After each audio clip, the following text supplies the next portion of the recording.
As it neared the agreed time for their battle, Dustin, Nelson, and several other men walked into the training ground. No matter which direction they looked, people were flocking around every corner. In the middle of the training grounds was a large battle ring. There were only a few seats surrounding the platform, so most people had no choice but to stand. This naturally meant that those who were sitting were not ordinary people, especially those sitting on the east side, where they had the best view of the arena. Upon closer inspection, Dustin saw a few familiar faces, including Hector and his daughters, Paul and Patrick Hill, Claudia, as well as Maggie. Others seemed familiar to him, but he couldn't recall their names. Dustin turned his attention to those on the west side of the arena, where well-known fighters in the martial arts world Saturday. Many of them were strong individuals who ranked only second to Paul. Was it necessary to put on such a huge show for a normal competition? Dustin was puzzled. "Sir, the Doyle family is using you to show off their strength." Nelson looked around nervously. Most of the individuals present today were strong enough to get rid of him effortlessly. "Show off?" Dustin smirked. "You never know who might end up showing off. I hope the Doyle family doesn't shoot themselves in the foot." Nelson smiled tiredly in response, thinking to himself, "Just don't embarrass yourself too much. As long as you're alive, our gang can always rise again." "You again, Dustin?" Just then, a familiar voice rang out. Dustin turned his head and saw 4 familiar faces: Zoe, Adriana, Zeke, and Gordon. "Gosh, why do we have to run into you everywhere?" Gordon hissed disdainfully. I should have checked the horoscope today." Zeke spat on the ground. "You can always leave if you don't want to see me." Dustin sneered. "Why should we do as you say? Who do you think you are?" Zoe sneered. "A pretty boy who's nothing without a woman." Zeke sniggered. "You should keep a low profile, Dustin. During the banquet last time, if it weren't for Mr. Dillon and Lord Zenos, you'd be dead by now." Gordon humphed. "He's right.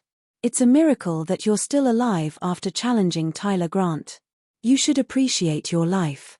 Zeke sneered. In their eyes, Dustin was incredibly lucky to be alive after challenging Tyler. It was all thanks to Paul and Georgia's help. Still, luck wouldn't always be on his side. First of all, Dillon had nothing to do with this. Dustin began calmly. "And just because you're afraid of Tyler, doesn't mean I have to be. Please don't judge me with your dim-witted opinions. It's ridiculous." "Phut. You're acting so high and mighty now, aren't you?" Zeke sneered. "Who do you think you are?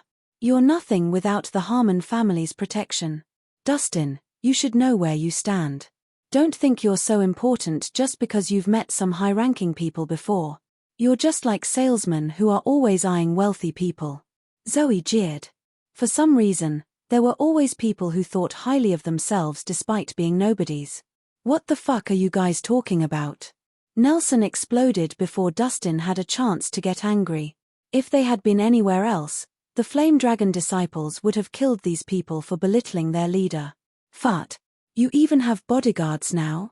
Are you pretending to be a big shot?" Zeke was unfazed, and he was sure that anyone following Dustin wasn't anyone important either. "Dustin, you should take good care of your dogs. This isn't a place they can bark." Gordon smirked. All right, enough." Adriana tried to calm everyone. "We're here to watch the duel, not to fight." "Fine.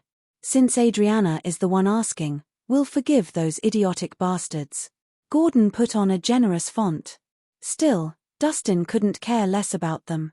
He would have sent them away with a few slaps if they weren't Natasha's acquaintances.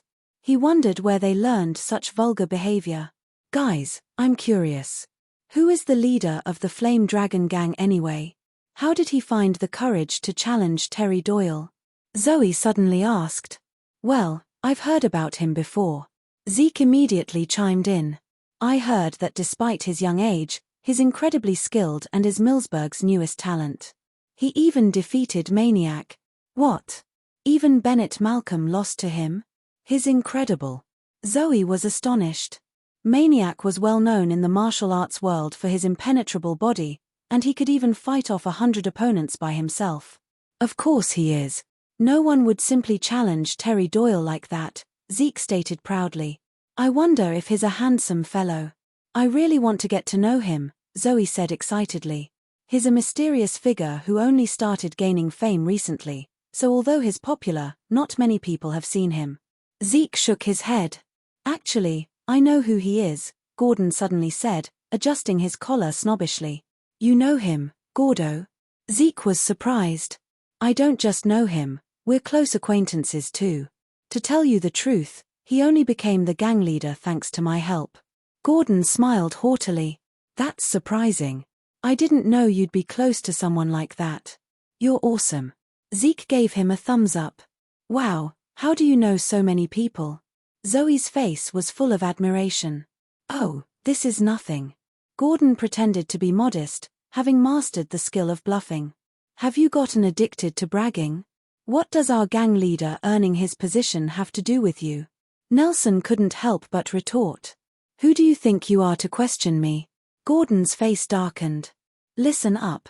I'm the assistant leader of the Flame Dragon Gang, Nelson Horst. Nelson patted himself on the chest before gesturing to Dustin. And this is the new talent in Millsburg you're talking about, the Flame Dragon Gang's new leader,